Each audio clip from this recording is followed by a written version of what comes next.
Hello and welcome to CANNAMAntv. My name is Conor McLeod, and in this interview I speak with educator, traveller and the author of Afghanistan, Fortress of Cannabis, Lucas Strazzeri. In this interview we discuss Lucas's global travels and what led him to Afghanistan, the reason behind the title Afghanistan, Fortress of Cannabis, the historic traditions behind dry sieve hashish, the dangers of travelling to Afghanistan, the time Lucas was briefly kidnapped, and what to expect from Afghanistan, Fortress of Cannabis. Make sure and like and subscribe, and join me on Patreon, where you can help to build a stronger cannabis media platform for £3 a month. Now then, let's talk cannabis. Hey, thanks for joining me, this should be fun. Yeah, I think I have a lot of things to say. I think people have a lot of questions about what I'm doing. Excellent. Yeah, we're looking forward to hearing that. So where are you at the moment? Are you in France? Yeah. I'm in Grenoble in France. Nice. Multicultural here on the go. So essentially, for some of the people that aren't familiar with your work, could you give a wee background on yourself and what was that led you to doing what you're doing? Well, so I'm 37 years old. I'm French guy. I've been traveling and having little job most of my adult life. And I started to travel when I was 20 years old, going to India with a plane ticket and coming back home overland. And that gave me a desire to travel more and to visit more places. And when I started traveling, I discovered like crazy weeds and ash that were very different from what I used to smoke in France, and that made me interested in the variety and the culture around it also. And yeah, so after I decided to travel and always looking for weed, more looking for traveling than weed, but when I can find something good to smoke, I'm always very happy. And so yeah, I went to Pakistan, I went to Lebanon, I went to Morocco, and other places also. But these are all the good hash producing country, and many people were telling me, yeah, the sieving technique we get it from Afghanistan and from the hippie time and all this stuff.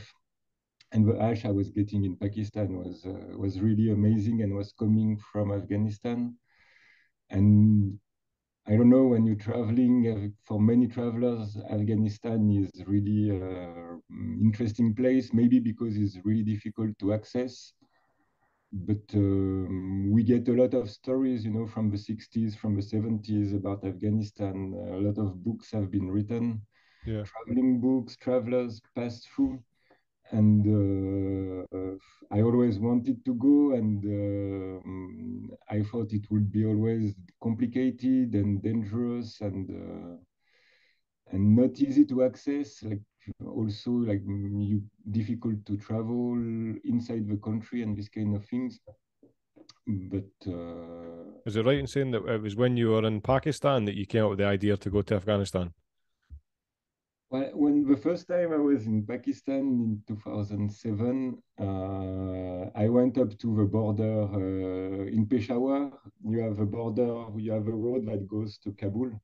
And I went up to the border, which is really a forbidden place to go and really strict. But the more I was getting closer from Afghanistan, the more it was interesting, the more it was different from India, more Persian culture, the clothes change, the language, the food changes also. And that looked really interesting to me, like the Pashtun and their way of speaking was really fun, really fun. Excellent. So, I mean, what was it that led you to? I mean, was your plan to always was to go to Afghanistan, research into the culture, hash, cannabis, and then write a book? Was that your plan? My plan, I don't know what really was my plan. I think I went there and I thought, okay, ideally in my dreams, it was like, let's go find some farmers and spend the harvest season with them and stuff like that. But I knew it would be really complicated to spend some time with them and stuff like that. And I had no idea even if I could stay 1 week, if I could stay 1 day, if I could stay 1 month, or what would happen to me, what it would be like. So I had not no expectation. Honestly, I had okay, I go with my camera, I can take some nice picture, and I wanted to take some picture of hashish culture for sure. But I also wanted to travel in the country, and I didn't know what would be possible. And so I went there thinking maybe I stay 1 week and I go back, and maybe I stay even 1 day and I feel it's too dangerous and I go back, or if I like it, I try to stay. And it was not the dream, it was not the hell either, but it was in the middle, and I could find some really nice people who brought me to a fields, to the Chillum house and stuff like that. Excellent. So over the entire time you were in Afghanistan, how long were you there? So I stayed 2 months, Right. from October, mid-October to mid-December. Right. So a perfect time for harvest. Yeah. Timed perfectly. Yeah. I Yeah. knew it was a time. I actually thought it would have been even a bit earlier. But when I arrived in October, some people had already harvested and it was drying, but many plants were still growing. And after the 2 months, I could see like the fields being chopped off slowly. Right. So in comparison to when you were in Pakistan, Morocco, places like that, how did Afghanistan, what were your expectations? Um, there was the expectation in terms of security, which were really unknown, and a lot of unknown, like could I stay there? Could I, what hotel would accept me? And these kind of things. You know, in Pakistan, I've been refused many times in hotels because they will not accept foreigners. In Right. some city, they will say you have to go only to 5 stars hotels, and so if this would have happened, I could not have stayed that long. Yeah. And then what were my expectations? After I know a bit of Hindi, I know a bit of Urdu. I knew they could not speak really English. So I think that would be okay. I had my clothes from Pakistan, which were the same in Afghanistan. So the first day I was fully dressed. Yeah. And that helped me. I knew they were also blonde hair, blue eyes, red hair, white faces also. So I could blend in also. I knew it would be not so complicated to blend in Yeah. physically. And that's what I prefer. I don't want to be, and especially in Afghanistan, you don't want to be singled out as the tourist.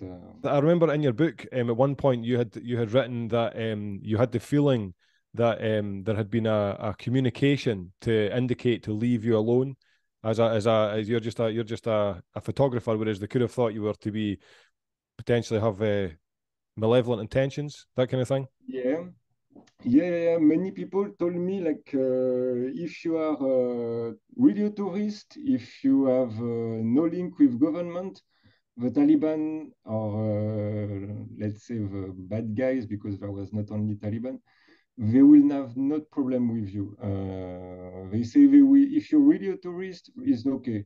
But if you're not a tourist, they will know. Yeah. And because they were telling me like they have all the machine or equipment from the airport, like they can scan your fingerprints, and they even had iris scanners and stuff Right. like that, and access to governmental international database, so we can check if really you are a tourist or not.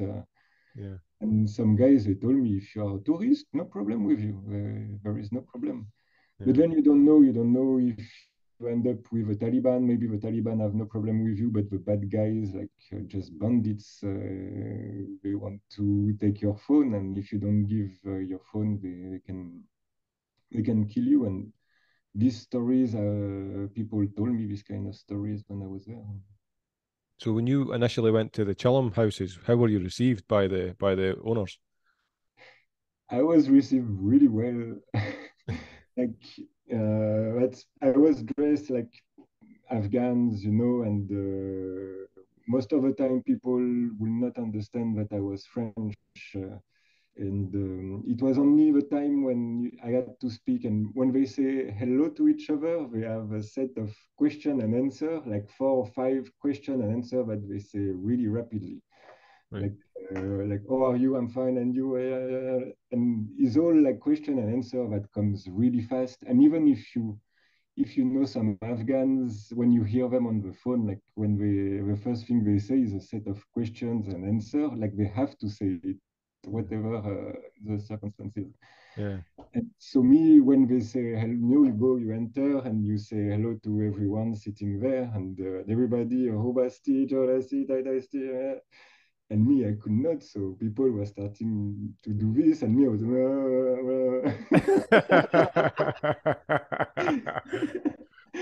and so after I sit down, and sometime like one guy told me like, what is wrong? You mute, you deaf and mute. Yeah. And then the guy I was with like say no, he's French, he's a foreigner and he doesn't speak and blah, blah. Oh, you're French, oh nice, oh welcome, blah, blah. But you like hashish? And people were really surprised that I will smoke hashish, Right. and that I will tell them that people in Europe, all my friends, they smoke hash. Yeah. So I mean, one of the things that I was curious was that when they're using their when they're smoking, they use charcoal. Yeah, That so I mean, what is that smoking experience like? Because surely you're ingesting the charcoal as well. no. So the chillum, you see the ball is in the middle. They have like a wire mesh that they put inside, so Right. the coal doesn't go down in the water anyway. Like it's a wire mesh that they make a ball out of it and they stuff it into the ball of the chillum. That's the first thing. Then they put charcoal and bigger chunk of charcoal than what they will put on top. So Right. first charcoal, then ash, then charcoal, but finely grounded the charcoal they put on top. Right. And they take as much care of their charcoal than they take care of their ash. Oh, really? Like they keep it in a plastic bag and stuff, and they take even more time to prepare the charcoal to grind it at the right size and more than to make the ash. And like one guy had pistachio roots charcoal. Right. So everybody has his own thing, his own charcoal. And charcoal is a really important thing. It's really good quality. It's not humid. It's burn well. And you could think it's not really healthy, or like, man, I'm smoking charcoal right now. Yeah. But actually, I think it's a good way to light the hash and to smoke the pure hash. And if you look at what is done right now, you have a charcoal filter for cigarettes or even for bongs, Yeah. and charcoal filter the tar. So I don't think it's necessarily bad. And if charcoal is good quality and dry, I think is for sure better than tobacco, and even better, I think, than your lighter gas, which has impurity Yeah. also. Yeah. They I light actually it made with some. matches. I actually made some dry sift hash at the weekend there. It's good, but what I think, because I'd noticed in one of the videos afterwards, once I'd made it, was that I'd spent the whole weekend, Saturday and Sunday, making this hash, and I was sneezing. The allergies because of the material, obviously going everywhere. And I was thinking that, and I noticed in one of the videos on YouTube later was that they put a plastic cover over the top of the material, so that would preserve, allow all the any little microbes kind of thing, making you. Because it was a nightmare. I was sneezing the whole time, but yeah, no, a good product was made at the end. Yeah. And I don't remember there was so much stuff flying, but I remember like something that really impressed me, and I have some picture, you can a bit see it. It's when they smoked, you have tar coming down, like raining a bit, not a lot, but you can still see it, pieces of tar falling down Right. all around, which was really crazy. Like the hashish apocalypse. Yeah. But for me, it was really healthy. People cough, and I think it's better if you cough. They have stuff to spit also, Yeah. like coughing, spitting after the shilom all the time. Yeah. Um, I light it at the end. Also, they make me light up the chillum at the end. They say, okay, before I left, they say, now you light it up. And I was, okay, I'm not sure I can do it. And so they light up, and when you light up the charcoal, you don't inhale the smoke, you just blow it like if you're doing a barbecue. Yeah. And but then when it gets to the charas and you get to the hashish, you get to the smoke from the hash, then it's really thick and really good. Yeah. And you don't smell the charcoal, or it doesn't come to your mouth. Right. I mean, I've always been fascinated by hash. Really, hash is that's my most favourite element of cannabis. Really, I mean, the flower is obviously good. And one of the things was that I noticed one of the quotes in your book as well was that you'd said that Afghans very rarely, if ever, smoke cannabis as bud. Sometimes arguing that it can make people lose their minds. Yeah. This is a bit strange, I think. And people will tell me more that it will make you crazy in Pakistan. Because in Afghanistan, I asked, some said, yeah, don't smoke, it's not good for you, and blah, blah, blah. But in Pakistan, I was younger, and for me, I was seeing weed everywhere. The circle, they had weed, the bushes in the street, they had weed. And I was asking everybody, nobody is smoking this, nobody is smoking. And the smoker, the hash smoker, they will tell me, no, if you smoke this, you go crazy after. Yeah. I I found it don't know. interesting when I was a kid, obviously a teenager, and we were getting smoking for the first time. I had a friend who would do that, so we would smoke the bud most of the time when it was available. But he would refuse to smoke the bud, and he would say he would only smoke the hash because the bud made him relatively not unstable, but just uncomfortable in his mind, whereas the hash didn't. Yeah, and I think I can understand that, especially if you smoke really high THC strains, compared to the effect of hash or good hash is a bit different and more mellow, the Yeah, effect of hash. that's the mellow. That's a good word for it because mellow. That's why hash is my favorite because it's that mellow aftertaste almost when you're just in that place. It's beautiful, it's the same as wine or something. If I'm not a drinker at all, but I imagine it's the same methodical process that's involved. I think we can really compare like the cultural stuff, the heritage from the ground that people get, the knowledge of how to make it, how to store it, how to make it better with some techniques, sometimes yeah, we can find a lot of comparison, and this comparison has been happening for centuries. And yeah, and when you go to Afghanistan, you really see a culture of hashish. When you go to the Chilom houses, you had people like, yeah, this is my hash from Kandahar, this is my hash from Tashkurgan, this is my hash from Balk, and people light up, oh, this one is good and stuff. And everything was quite different. You had all the same oily, really easy to make shape with, like really easy to press Yeah. hashish, but they all had different consistencies still, and different way of burning, and different taste and effects. Yeah, I'd certainly say that the more oily the kind, that's always like we used to get black a lot of the time where it had the gold seal in the middle of it. Very often would have massive big bits of sticks, big twigs and stones in it, and I was, what the fuck is this? Yeah, we make ropes and stuff. Yeah, it was brilliant. It's fun hash. So I mean, for people, I mean, obviously your book's, Afghanistan, Fortress of Cannabis. So for people unaware, why is it Fortress of Cannabis? Why? It's a good question. Nobody asked me before, and there is an answer because actually there is a past national anthem of Afghanistan that is Afghanistan Fortress of Islam. And Afghanistan is known as the fortress of Islam, and so I took the title and made it Fortress of Cannabis. And Right. it's a bit also like a fortress because very hard to access, and few people have been there, and even less for cannabis. Mm-hmm. And I think it's the source of a lot of myth and maybe fake information about it, Yeah. about their culture.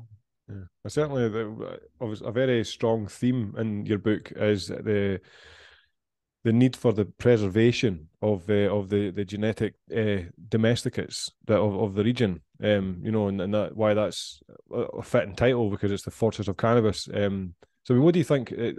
Is there more of an access now to the genetic variations that are in Afghanistan for cannabis, or is it the same restrictions that have been in place? I think they still kept. Some people tell me no, it's all gone. What you got is all full of hybrids, mixed and Yeah. stuff.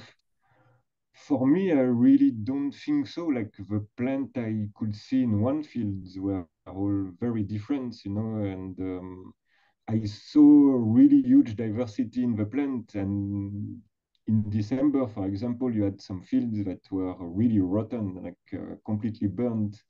But still, in that field, you had some that looked green and that looked healthy and still almost not ready to harvest. So all this diversity, I think that's what is amazing, and because why I think there is not much hybrid that have been introduced there. Mm. Um, and where I've been is maybe the most accessible. I think there are areas that are really dangerous to go for Afghans and for me and for anybody, Mm. where they must have kept their stuff, and all the ash I've seen looked traditional, like looked what we can expect from Afghan ash. Mm. So no, I don't think it has been really mixed. You cannot say that nobody came up with some critical or some stuff and planted a few seeds somewhere, but I think it's still quite original. Yeah. It's certainly quite cool that obviously hash being like as old as in the sunlight essentially. That Afghanistan have the Baba Ku. Is that right? Is that he was Yeah, the mythological figure that came up with cannabis, the hash? Is that right? yeah. According to Robert Clark, he said that he's the guy who introduced the sieving technique to the Afghans. So me, I started from there. I started from Robert Clark, and then there was also the Lonely Planet that was saying some stuff about Babaku and the shrine in Balk. So I was in Mazar-e Sharif, so I tried to find the shrine. It was not really easy. Like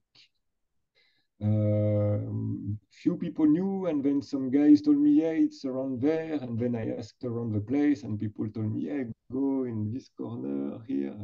So there was a little house, and I went inside, and there was this guy keeping the place and praying for Babaku when he smoked the chillum. So that was the place, I guess. I went to another chillum house first, where people told me, yeah, the taxi guy told me, yeah, I bring you to the Babaku's chillum place. And everybody inside told me, yeah, this is Babaku's chillum house. And Yeah. then a lot of people told me, no, this is not the right place. This is another one. Yeah. And there was another guy also that I know that was telling me where to go, but it was not the right one either. So there is a bit of confusion about, or maybe because I think Afghan also go there to like give donation. Mm-hmm. Those that have nothing so much against hashish, it's like place to visit also in bulk. So I guess there is money to make out of the myth of Babaku. Yeah, yeah. It's interesting actually on your book as well when you said that it's only a third of Afghans that promote cannabis or hash, and the two-thirds see it as a um not desirable. Yeah, I think I write decadent. I think, yeah, I would say, and this is not statistically verified or stuff, but I would say like 30% think that it's okay.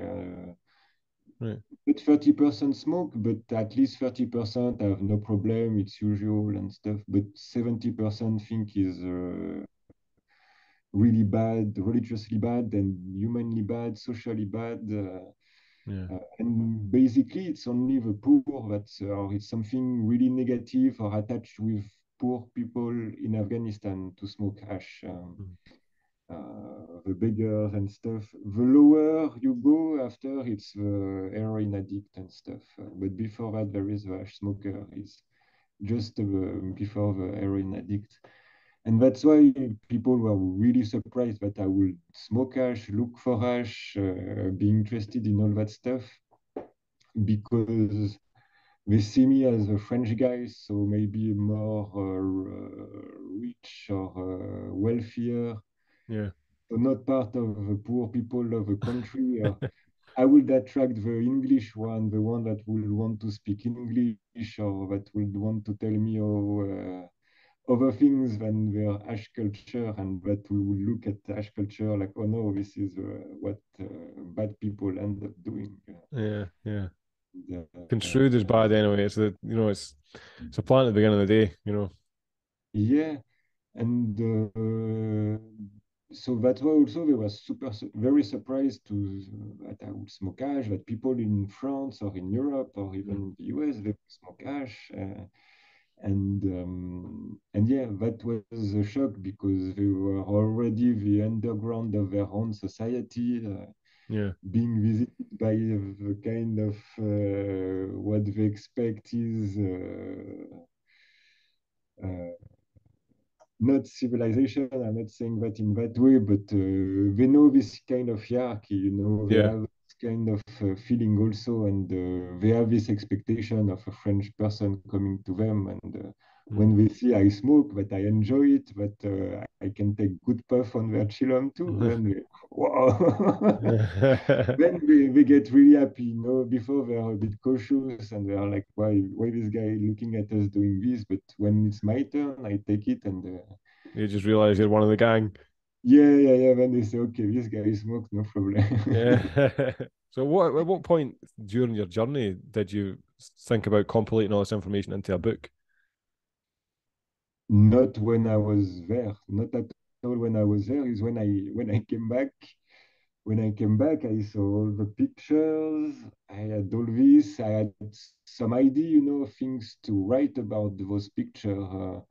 My goal was not really to tell my story traveling there, but I know these pictures have meaning, and I knew vaguely what was the meaning, and then I searched a bit more in the books and academic article and stuff. What had been written about what I'd seen, because I had also so many questions about what I had seen. Where does it come from, and why the name are so different from what we are saying here? And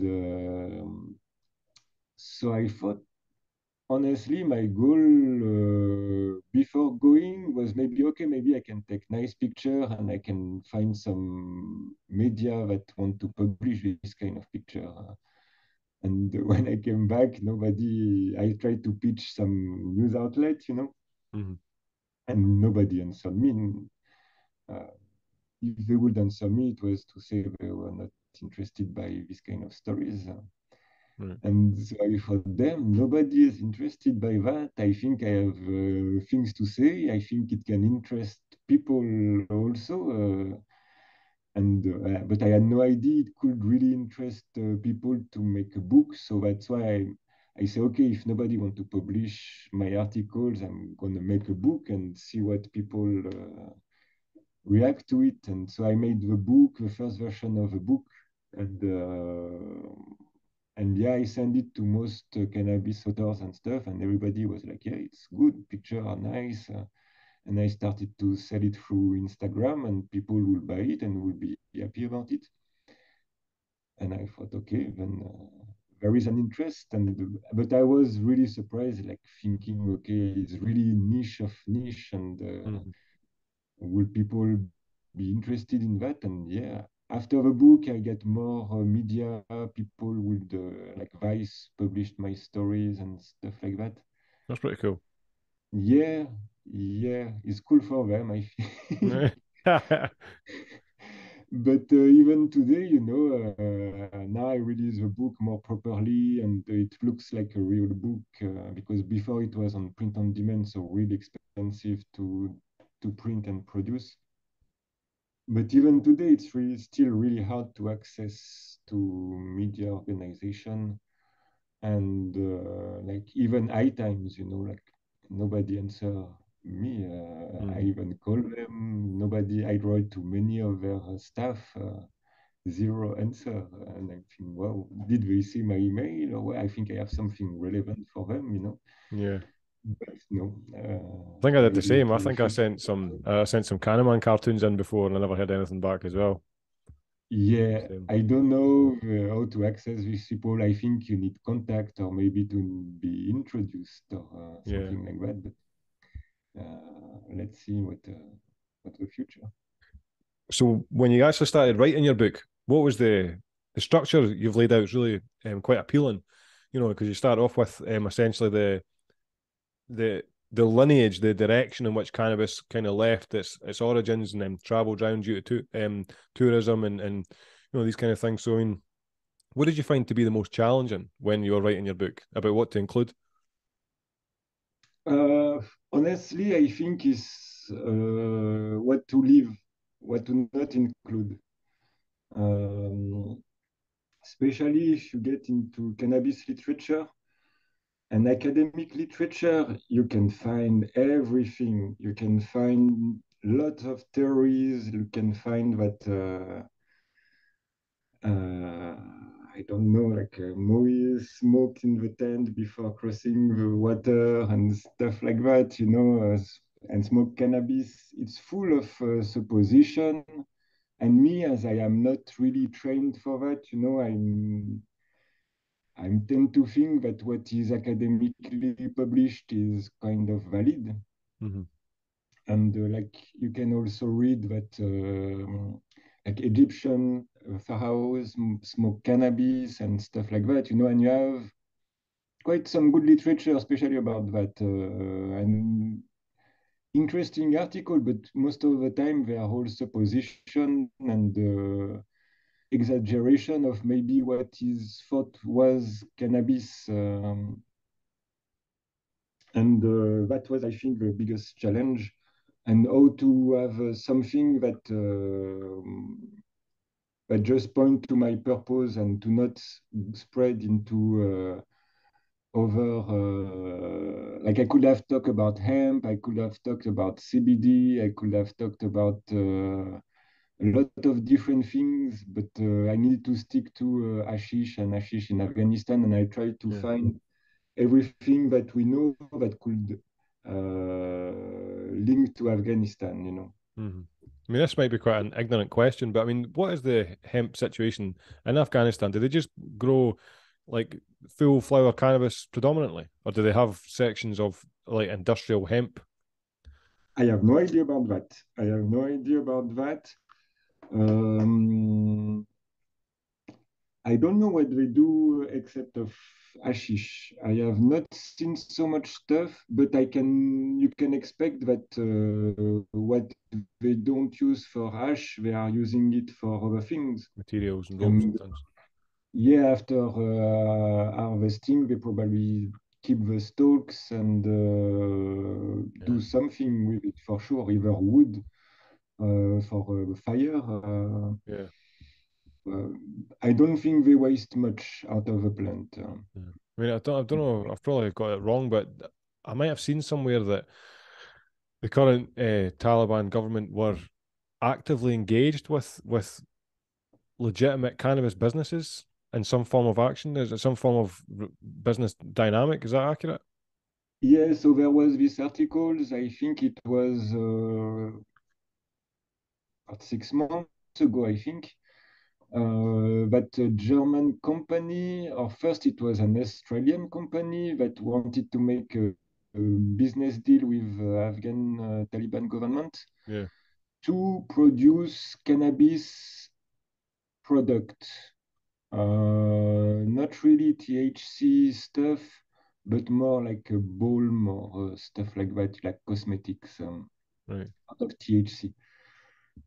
From what I've understood, there was a name given by the Taliban and the name linked to an Australian company, but at the end it was a German company, I think. Mhm. And they had a deal with already the previous government that was taking a lot of time to finalize. And then the Taliban came to power, so they proposed that the deal goes on, Right. And it seems, I don't know, a bit shady company that and there is this kind of stuff happening also not only in Afghanistan, like some cannabis company that want to change the law in certain country Mhm. to allow for production of cannabis product, but without THC, they want to change the law of some countries to produce their cosmetics based out of THC or out of cannabis. Yeah. So this was this kind of stuff. Yeah, yeah. So I mean, that's the reason I asked that was that in your book you've also mentioned it was kind of like a, I don't know if you would even call it a double-edged sword, but kind of like a catch 22 if the doors were to be opened in Afghanistan for commercial cannabis interaction with the wider cannabis community industry. And you'd mentioned that potentially that could be beneficial, but also hazardous. Because obviously Mm. hazardous, because obviously then you're dealing with probably slave labor to an extent, and then the beneficial because it would bring in some form of legitimate um, economic value. Yeah, you could see cannabis being a really positive things in Afghanistan. Like it could make income, it could be traded, it could be we have all this stuff like fair trade and all this agreement. Like we do it for coffee, we do it for our fucking wine and cheese. The tea, there is something already to be inspired from or by. So this could be done for cannabis and for the good of the people also. Yeah, But for that, you need a legitimate government, you need trade agreement, you need yeah, so many things that are not in place right now. And if you just put this kind of business on top of what is going on, you just end up with a mess probably. doing Yeah, legal mafia and yeah. The thing is that one of the slavery. things that I suppose that the central basis of your book that would kind of have a negative impact as well because it would cause even more dilution of the genetic pool, the variants that are in Afghanistan, if that was to be the case. Then it could be also like, yeah, it could be even done even better, like preserving the terroir quality and like what you buy in France, the wine is coming from that place and Yeah, all this stuff. This could be also done in Afghanistan. Like you could get Mazar hashish, yeah, Kandahar hashish. In your coffee shop and or in your special coffee shop, maybe not. I don't think it will be such a mass demand for that. I don't think the trend is going that way so much. yeah, But I think there could be that. Uh, and I think there could be some exchange. Like we have a lot to learn from them, and they have also to learn from us. And I don't think we have to learn about our genetics and about the way they grow in California or stuff like that. But I think they have maybe not much to learn, but they need to access to maybe water and irrigation system, basic fertilizer, or what they're gonna put in their cotton or what they're gonna put in their cannabis fields. They have to choose. So yeah. if you give them a bit more resources to know what they do good, I think it could be really interesting. It could be really sad if you come up with your skunk and you tell them, yeah, now you grow your skunk like a fucking apple tree, and Yeah. and so we do it now. And yeah, it could be. I'm really pessimistic that it will go the way I want it and the way it will benefit the people. It's quite idealistic, I think, that it will go just like it's being done for wine, especially when you see that what is going on for cheese, for example, in France, like what we have like special name for special cheese produced in certain village. This is completely like the industry come in and they change the law, they say, okay, we can produce it still 50 kilometers and it's still the same name. Right.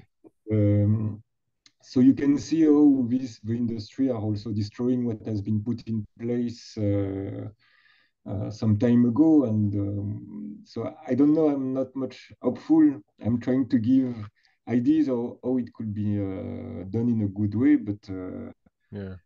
I'm not naive, I think, and maybe a bit pessimistic. Yeah.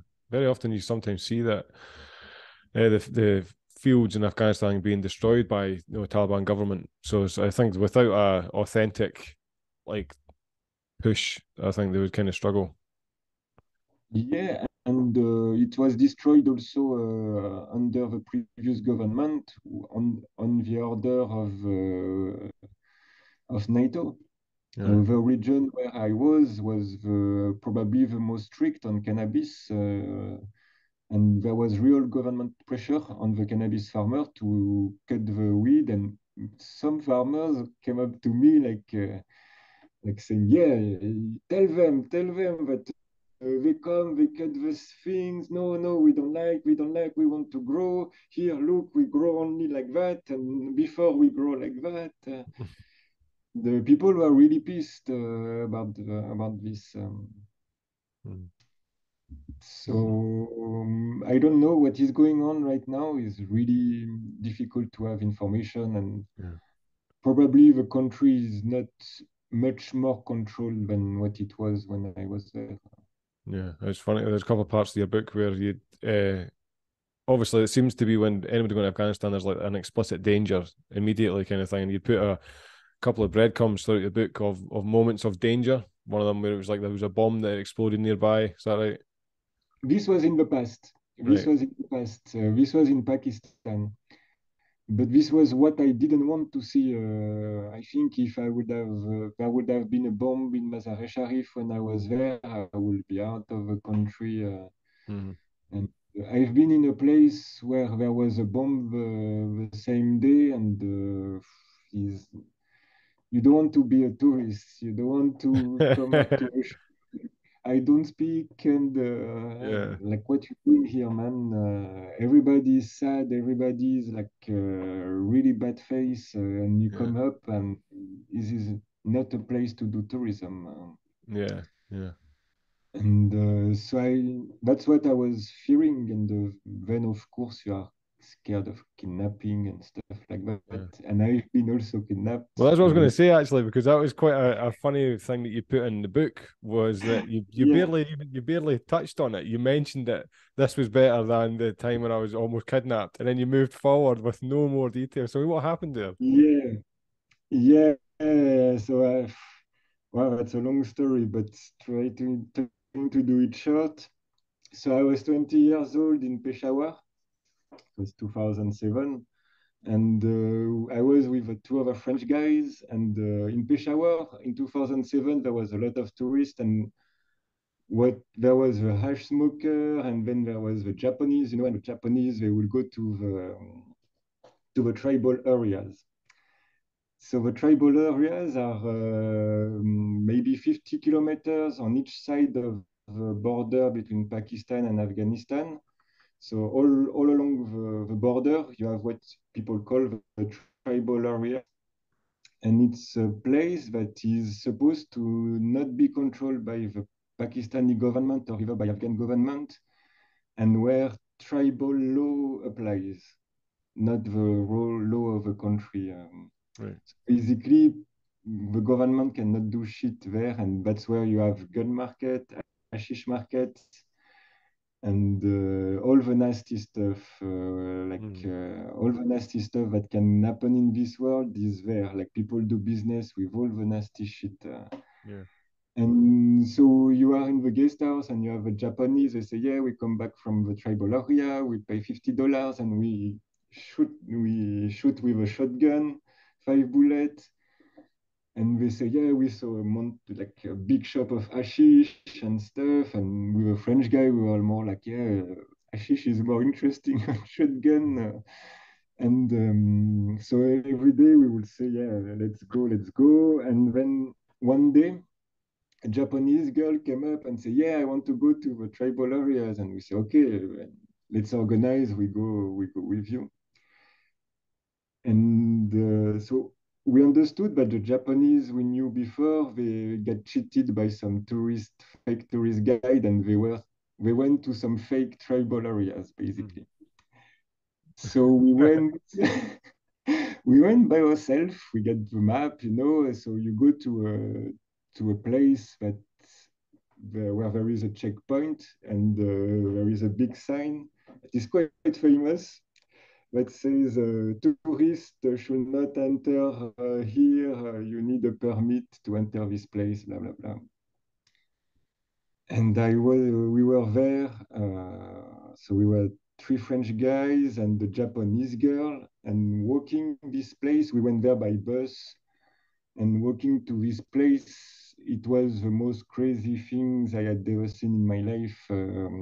So you had the refugee camp just after the checkpost, basically the Afghan refugee camp in Peshawar.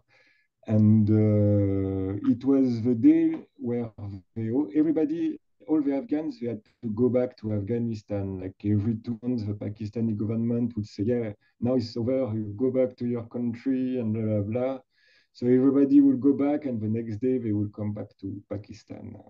So it was one of these days like really busy with a lot of people, mostly women and children and old men, but in terrible condition. Like the United Nations, UNHCR camp was nothing, was just empty ground, full of dust. And so we were walking like three hippies with a Japanese hippies, walking in this, and maybe I take a bit of time, but it's still very clear in my mind. Like we were walking there, and there was people being taken in photograph, but with old camera, the one that you go under the cape and stuff. Yeah. And we were smoking a joint, and behind us was an ice cream bicycle passing by, like dee, dee, dee, dee, dee, dee, dee, That sounds like a music. hallucinogenic experience. Yeah. Like where are we? And we were followed by guys that were saying to us like brown sugar, heroin, you want heroin? Yeah. And we were like, no, no, no. And this ambience was really surreal. And so we stopped a car, like a Jeep that had a kind of little tent in the back. And we stopped him and we said, yeah, can we jump in and go? And the guy said, yes. So we got into the back of the car and we passed the checkpoint like that. And the police didn't see us. And after there was a police guy on the road who looked back in the car and who saw us. And this was after the checkpoint, and who said, stop, stop, stop, stop. And we just continue, and the car continued. And then the car dropped us in. We told him, like, let's go down. And around us, it was just full of gun shop, like in a Western, you had house a bit higher and with stairs, and the guy sitting down, like waiting like that, like in Western movies, Yeah, like, Wild West. really crazy place. And so I don't know why we say to the guy, like, yeah, let's stop. There was some tea shop and stuff.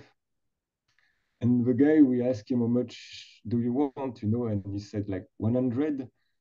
And we started to give him each 100, and he said, no, no, no, 100 for everybody. Huh? And he just gave us back all the money, he just kept 100 for him. Right. This is Pakistan, like people really don't care about the money, they just take what they need.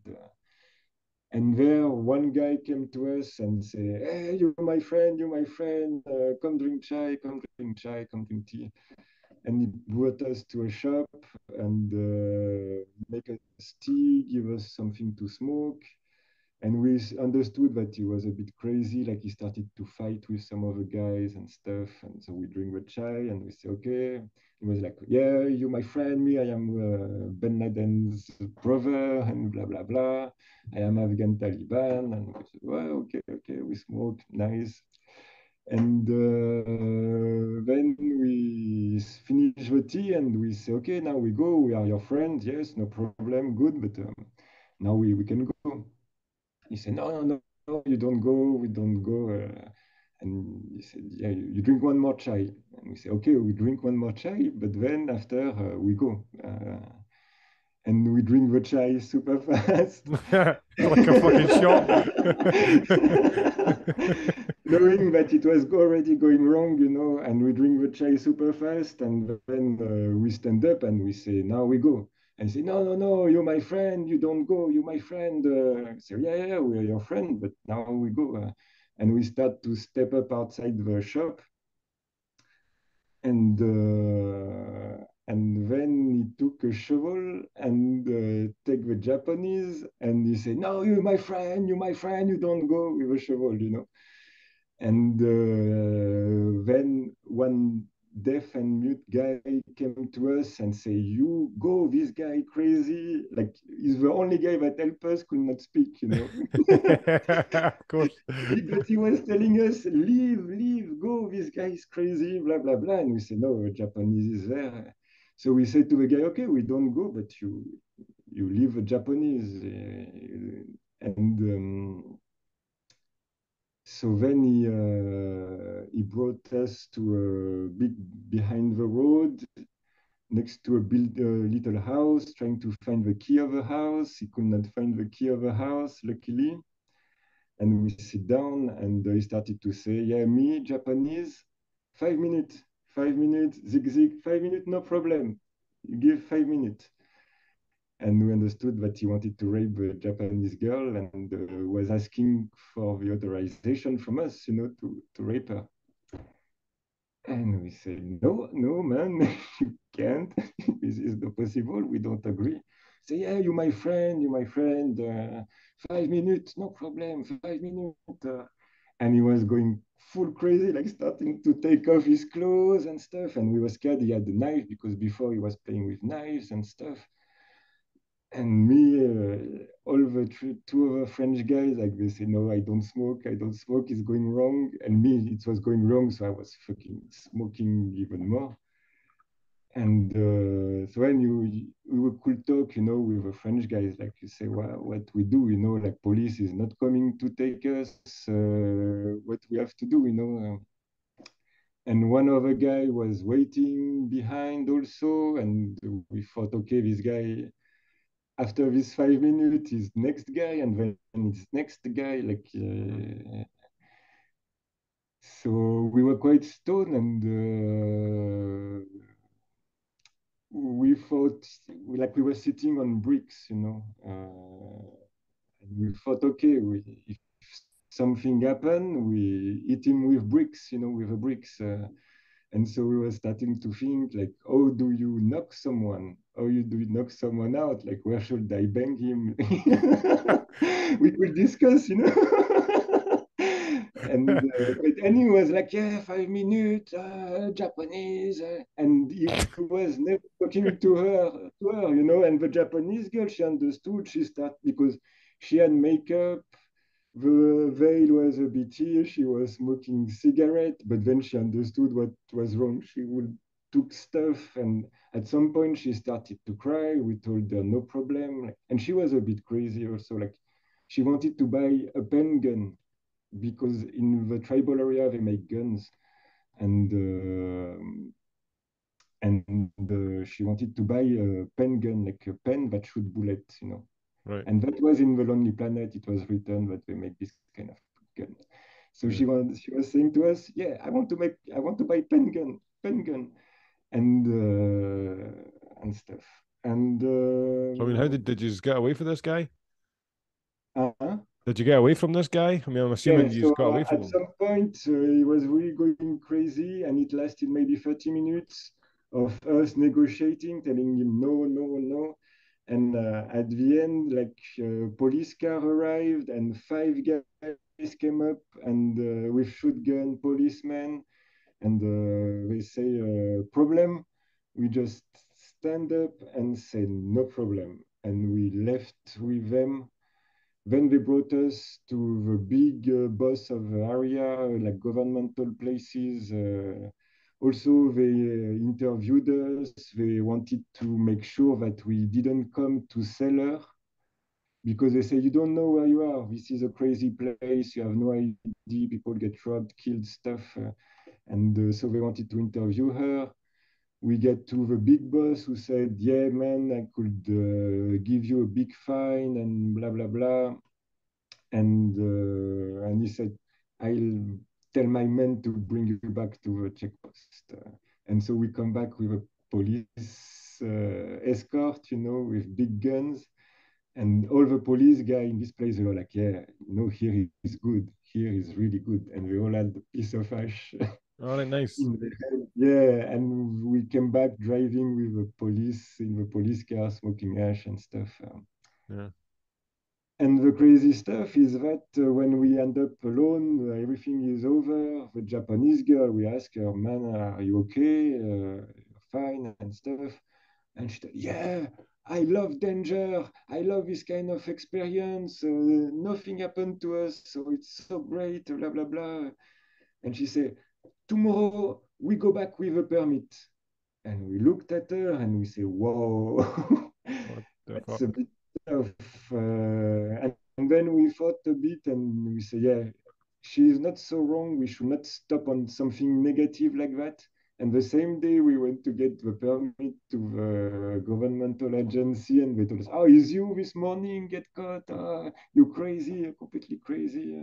Yeah. And and then we the next day we got there with a police escort, and they drive you up to the border to Afghanistan, and they bought us some hash to a hashish place and stuff like that. Yeah. Nice. Nice. I mean, I was going to say at the end on, I think it's your epilogue. You describe was that you trying to come home and you had spend like it was a day and a half, 2 days with like a government companion who kept asking you for your memory card. Yeah. I spent 1 week after Was it a Afghanistan. week? Was it? Yeah, one crazy week. This was the most crazy. Like, honestly, nothing happened to me in the trip. Everything was fine. The only thing that happened, like one night, there was some shooting. When I was in Afghanistan, one night there was some shooting outside the hotel, and I hear all the kids from the hotel like running, and I thought, damn shit, what do I do now? And I know they were running to get the guns, you know. So I thought, okay, what is going on? And I knew also there was something called the safe room in the hotel, like with a big door, like a bulletproof door. Right. So I thought if something wrong goes there, I go up there. So I started to open my door of the hotel room, really small, you know, and at the same time, one other guest was opening the door very slowly. And when he saw me, you know, he like, yeah, everything is fine. Like, I know he was scared also. Yeah. Two cowards looking at each other. Yeah, but then he was like, everything normal. Like, Yeah. yeah, check, no problem. And he went to check. And it lasted like 10 minutes where I was thinking, shit, he's not coming back. What do I do? And then I thought, if I go in the safe room, so-called safe room, even if I go there, once I'm up there, and if they want to shoot from the ground, they're gonna shoot me through the ceiling, Yeah. It's useless. But then the guy came up and it was fine, and yeah, so everything was fine. Some tense moment in the governmental agency also, but nothing that you could imagine going wrong in Afghanistan. No. But yeah, after I get detained for 1 week by the Uzbek, and I explain in the book, I want to keep a bit of suspense. Why? Because it's a really stupid way to get caught, and it's not even for cannabis, because I was really scared to be caught. I knew Uzbek were crazy for Yeah. drugs. I was really scared to get caught for, you forget something in your pocket, or even I spent so much time in the field. So all my clothes, Yeah. they had triclops on it, or they would smell weed. In my hotel room, it was full of ash on the floor, like my socks were like full of ash sticking to my socks. So I Mm. really washed my socks with hot water, like to make all the ash stuff. So I knew they had dogs, so I didn't want the dog to smell me. But yeah, they caught me for some really stupid shit that they considered as narcotic, Mm. and the picture triggered everything, and they were really curious about the picture. And yeah, I've been hesitant in talking about that because it's a bit personal, but in the same time, this allow me to explain a bit how this culture from this region has been also suppressed, because Uzbekistan and Afghanistan are very similar before Russian took over Uzbekistan.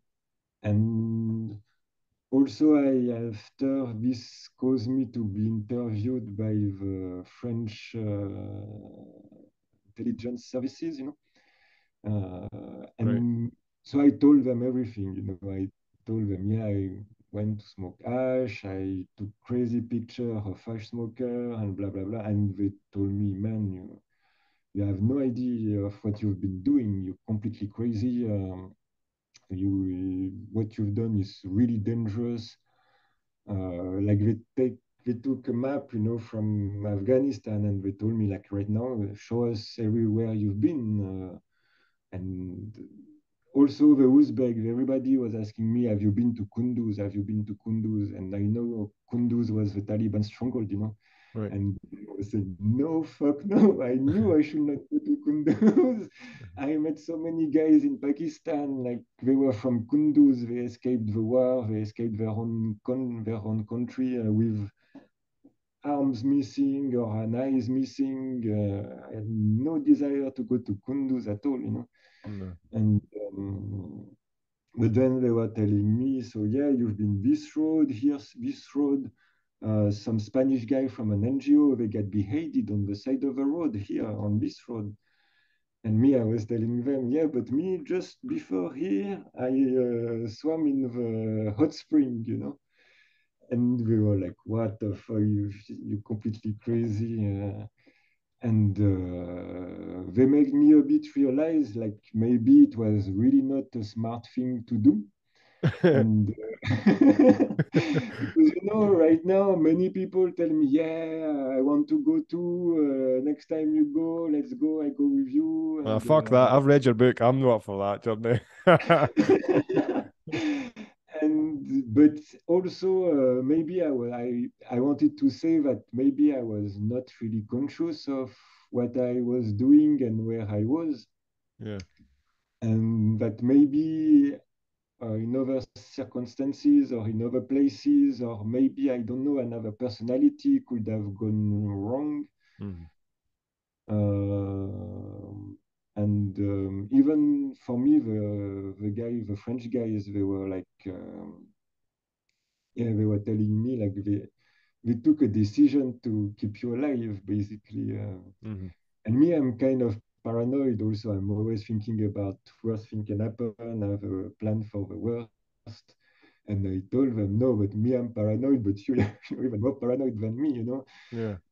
I thought it was kind of a crazy idea, you know, to think that the Taliban would have let me do what I want, you know. Mm. But then when I saw they rapidly took cover of the whole country, and some guys were telling me, yes, the Taliban are there, the Taliban are in Mazar, the Taliban are controlling this village, and you could not really see it, you know.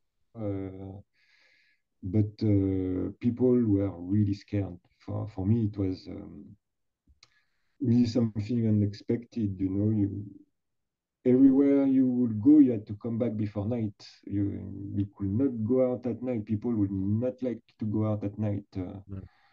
And toward the end, you know, every morning I would make my own tea in the hotel. So every night I would buy milk for the chai. I would do Indian chai, you know.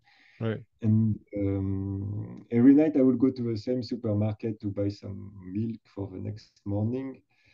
And the end, I was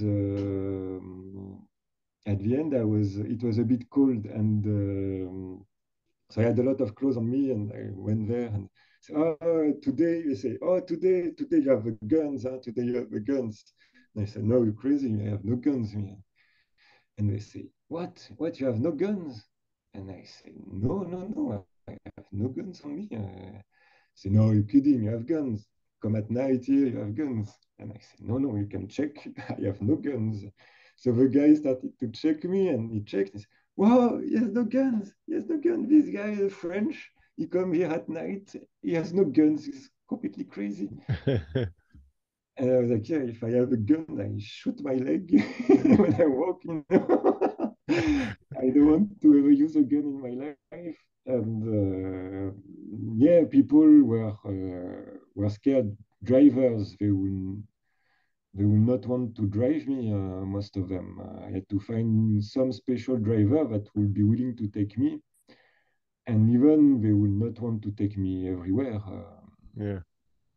There was some Would you mountains. would you go back?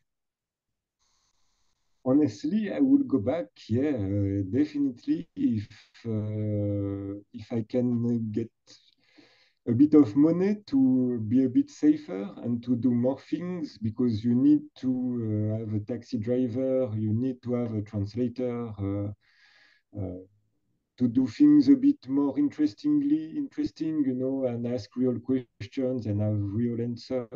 Mhm. If I want to go back, is more to do something journalistic, I think. I would like to come back for tourism purpose, but it's definitely not the place to go for tourism, and especially right now. I understand right now it's easier to travel around, it's safer to travel around, yeah, and also Afghan can finally travel a bit in their country, and I think that's quite a good option.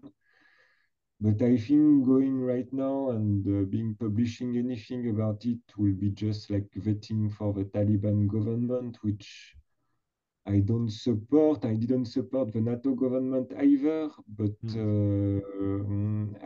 from what I understand, like they are giving tourist visa to some organization, and it's more or less to show that okay, come to Afghanistan, everything is fine. You can do tourism there.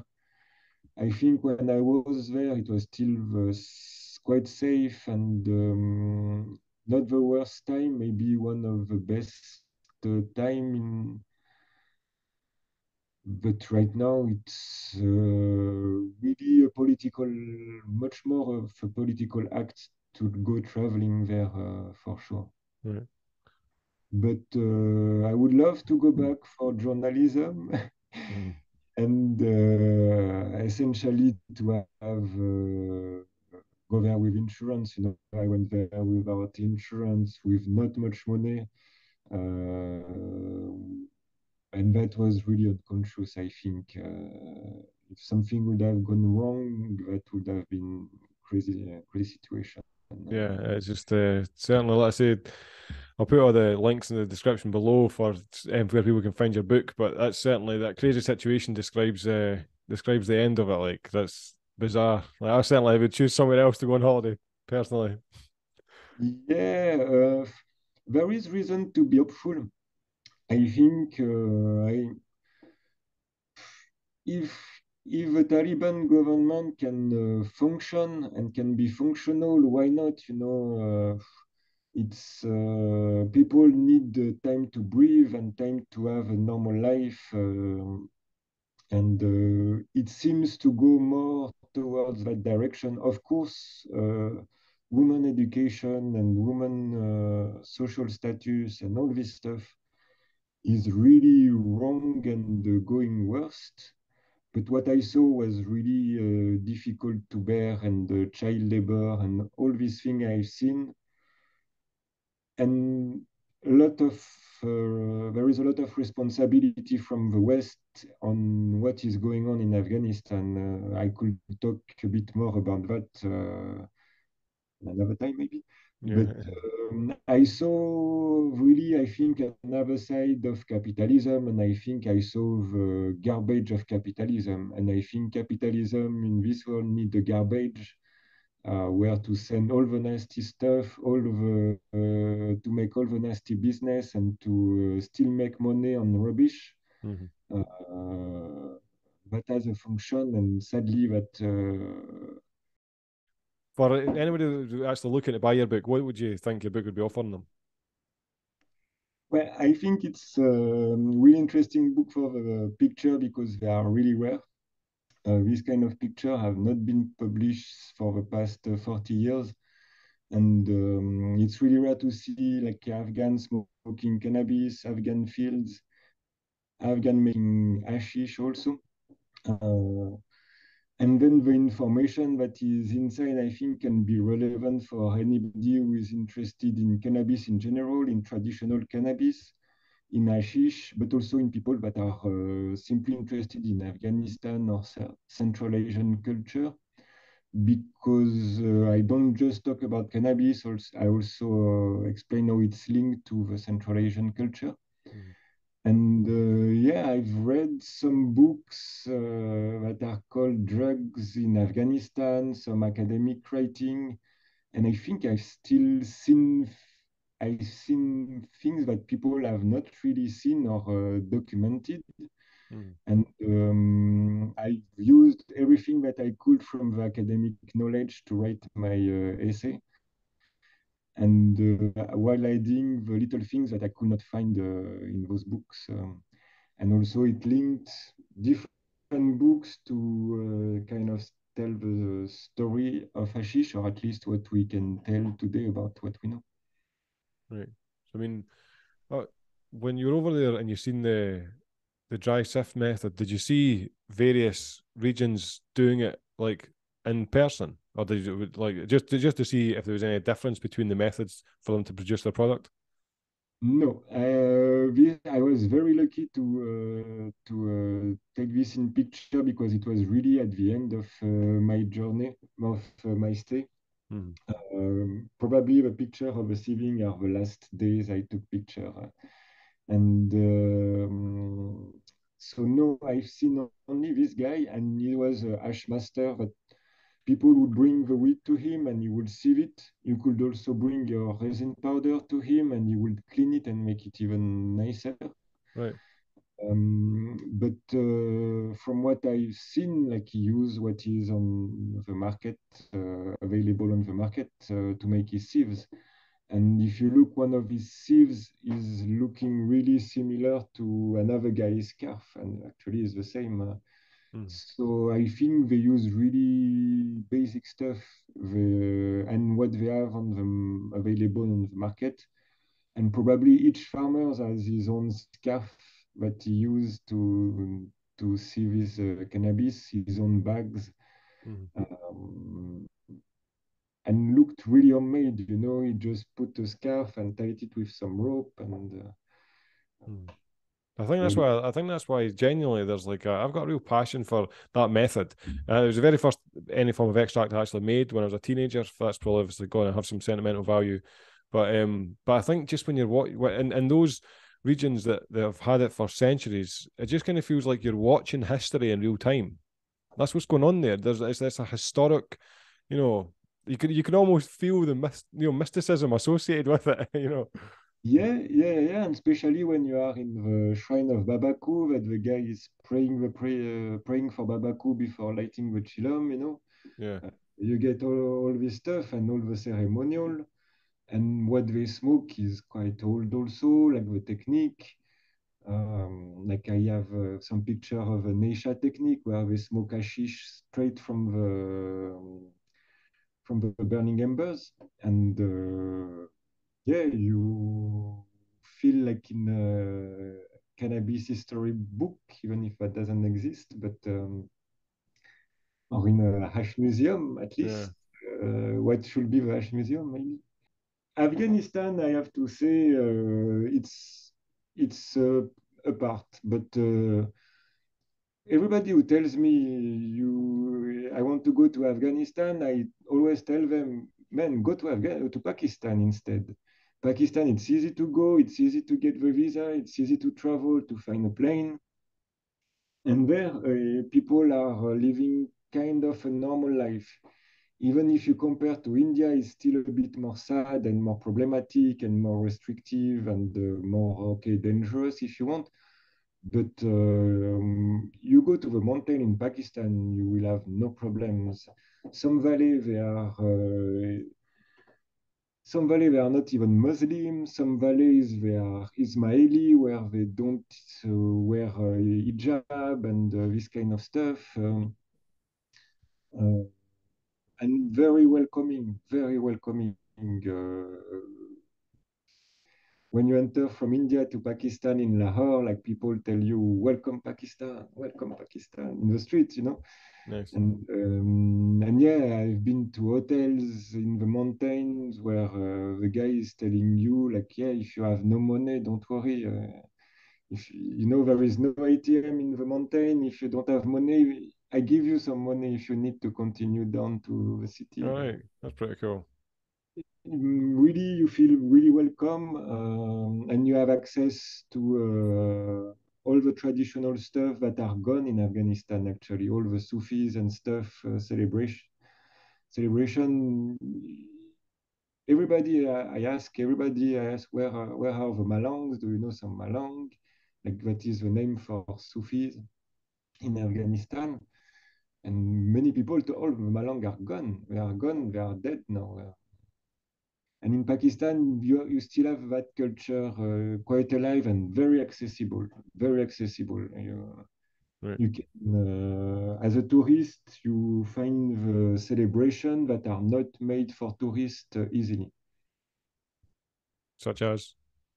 such as okay, what I advise everybody, and that's easy to go in Lahore, in the city in Punjab, very close to Indian border.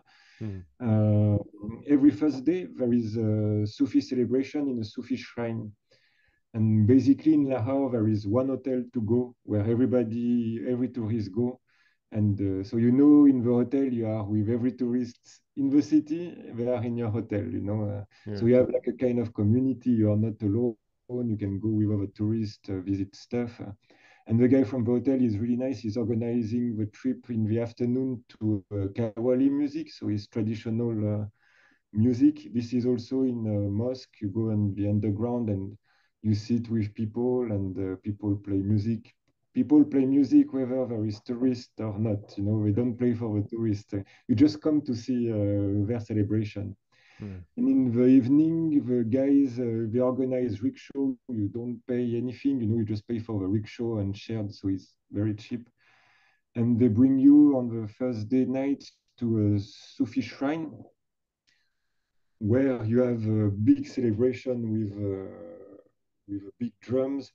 If in the ebook, this is not on the paper book, but on the ebook, when I talk about that in the book, there is a link to click on that is not on the paper book, but if you click on this link, you have access to a 10 minutes video on YouTube, where is a video I shot in 2011, I think, of this Sufi night. And there it's completely wild. You have a dancer or Sufi that are spinning on themselves and moving, turning their head, you know, like for hours. And right now it's a bit more controlled and you have to smoke outside, but everybody's stoned as fuck. And everybody is smoking joint outside, and all the Sufi also are getting in trance. And that's also happening every Thursday night. If you are there or not, they'll do it. And usually the tourists they go there and it's too wild. Like not everybody goes to Pakistan for hashish or for this, but it's really something difficult to stand. You have the drums, and for the first 3 hours they just play non-stop, and it's really loud. And usually the tourists they go after 1 or 2 hours after this. Too exhausted. Yeah. But if you wait a bit after 3, 4 hours around midnight, the drums stop and then they get all kind of instruments. They get some kawali, they get some singers, they get some bagpipes. Another time there were comedian, Yeah. like doing like stand-up comedy, but it was really weird, but really always good atmosphere, welcome. You have to be careful if you are a woman, but there is a special place for women to go, and you're safe there because it's full of stone men. They sometimes go crazy with foreign girls. Yeah. But Yeah. if you have not alone is okay, or if you know to make yourself be respected, that's fine also. I saw girls punching guys and stuff. They don't do anything, but you have to punch. Yeah, Yeah. they will put their hands. Yeah. Well, that's. I think we've pretty much covered everything, Lucas. You got anything you'd like to add before we get going? Sorry. Do you have anything you'd like to add before we go? I think that's okay. I think we said enough things, and for sure, I have more things to say about the political stuff that I saw in Afghanistan and stuff. But anytime we meet, I will talk about more stuff in more details. Thanks to Lucas for giving me his time, and thanks to you for sticking around until the end of the video. I sincerely hope you enjoyed the content. I'll see you next time.